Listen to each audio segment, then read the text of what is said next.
Sebagai salah satu perusahaan telekomunikasi terbesar di Indonesia, Indosat Ooredoo Hutchison terus memantapkan posisinya sebagai technology company atau techco, yang berarti tidak hanya menyediakan konektivitas, tetapi juga menawarkan solusi teknologi berbasis data dan inovasi digital untuk masyarakat, bisnis, dan pemerintah. Ini berarti Indosat telah menjadi penggerak transformasi digital nasional. Caranya dengan menghadirkan jaringan 5G di seluruh pelosok Indonesia. Investasi besar-besaran dilakukan untuk memperluas cakupan jaringan, terutama di daerah-daerah yang selama ini belum mendapatkan akses internet yang memadai. Langkah ini juga bertujuan untuk menjembatani kesenjangan digital yang masih menjadi tantangan utama di Indonesia. Di tengah langkah Indosat merealisasikan ambisinya, perusahaan dengan kode saham ISAT ini terus mencetak kinerja cemerlang. Laba bersih Indosat untuk 9 bulan di tahun 2024 sebesar 3,87 triliun rupiah. Capaian ini melanjutkan rekor profitabilitas kuartal yang meningkat 39,1% secara tahunan. Capaian Indosat tidak lepas dari pengaruh kuat pucuk pimpinannya, Presiden Director and CEO Indosat Ooredoo Hutchison, Vikram Sinha, yang mampu menghadirkan inovasi di tengah berbagai tantangan disrupsi sekaligus perkembangan teknologi. Talk to Titans akan mengulas lebih jauh sosok Vikram Sinha dalam episode kali ini.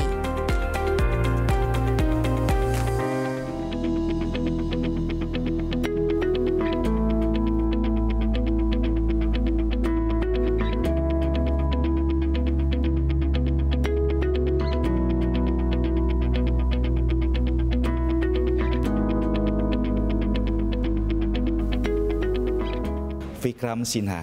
How are you, Vikram? Good, tetap semangat. Nice to be with you today. Vikram, let me just ask you about, we just finished 2024. How do you see 2024 for you and for Indosat? Is it a great year or is many challenges? 2024, I look at it in two parts.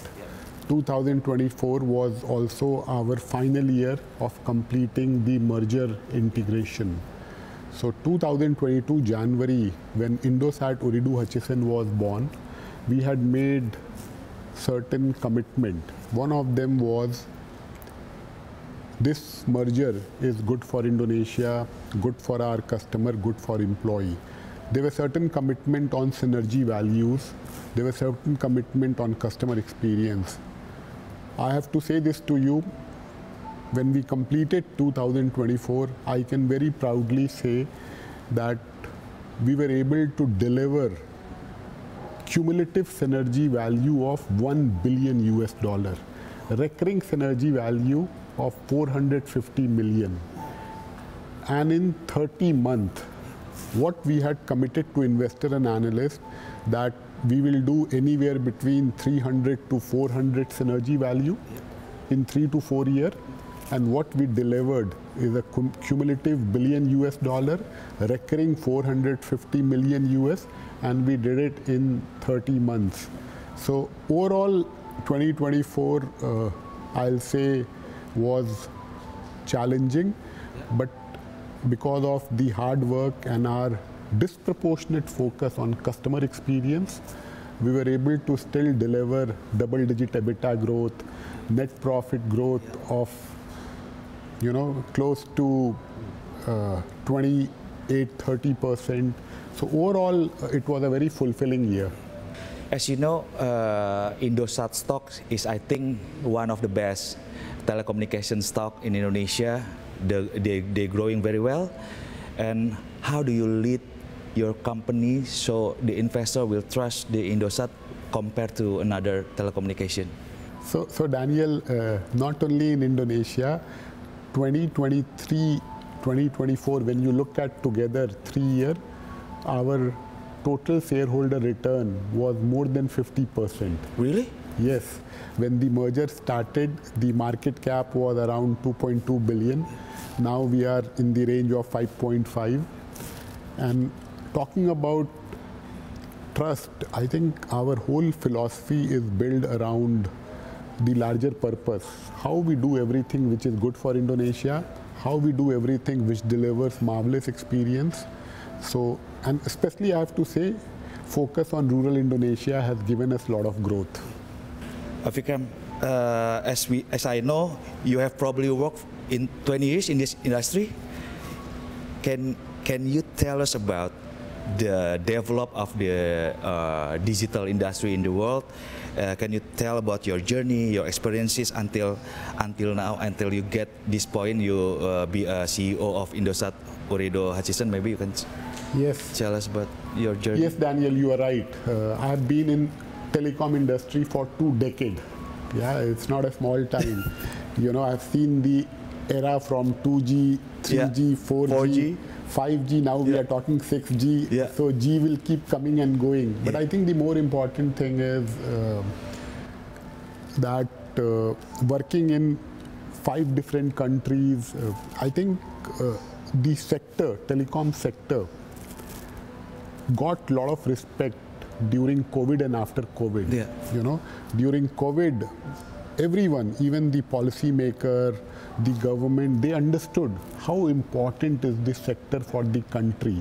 You know, we realize whether it is work from home, education from home, even getting entertained from home, you know. So I think COVID was a pivot moment, and post-COVID, I'm seeing the respect for the industry coming back. So I think we are heading into a very exciting time. From your experiences, your hometown, India, the digital and the telecommunication industry was growing very well. Do you think Indonesia can also be like India, Vikram? I think you asked a very good question, and this is very close to my heart. Let me tell you, when we put Indonesia and India together, we are talking about 1.7 billion people. And we are talking about a lot of opportunities and challenges which can have a positive impact. While India has really built its position on talent, on ICT sector, Indonesia is the biggest digital economy in Southeast Asia. Indonesia is home to a lot of prominent unicorns. So think of it, how, you know, we can learn from each other. Food security, India with 1.3 billion population is able to export food. So I think there is a lot of synergies. AI can be a pivot moment, how both this country can benefit, which works best for Indonesia, best for India. And I'm very optimistic that, you know, when we work and learn from each other, it will have a positive impact on 1.7 billion people. Okay. Vikram, you have already worked in this industry for 2 decades. Do you have mentor, or do you have an inspiring person that influenced you to running this business? Yes, Daniel, I have to say this. I have been very lucky to work with good leaders. So it is very difficult for me to call out one mentor, but I have been extremely blessed to work with some great leader. And what it taught me very early in my life, that you know, it is so important that we have few principles. One, there is no substitute to hard work and integrity, number one. Number two, we have to really adapt and change and use technology as a force multiplier. And the most important is, you know, I'm a very strong believer of karma. So you have to do the best you can do for the community, society and country where you work.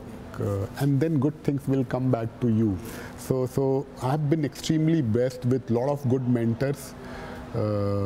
I'm very inspired by some of the big names, but it is very difficult for me to call out one.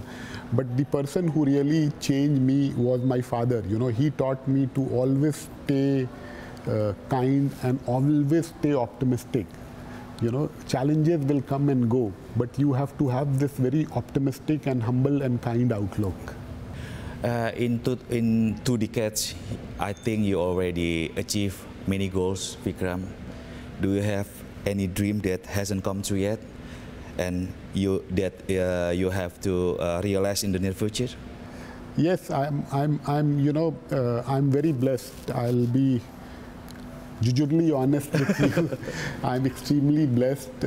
I have a lot of sense of gratitude, especially for Indonesia and for Indosat, for giving me this big mandate and opportunity to look at this merger, to serve 100 million customers, to serve my 4,000 employee and ecosystem.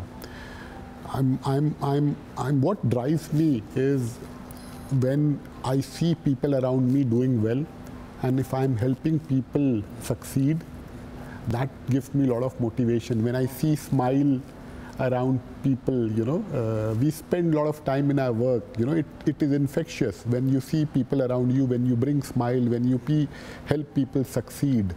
So we are in this journey, and I'm enjoying it. And I've been investing a lot of time on AI. I feel that the next decade will be very exciting, you know, and how we can create impact at scale, how we can work for larger mission, larger purpose.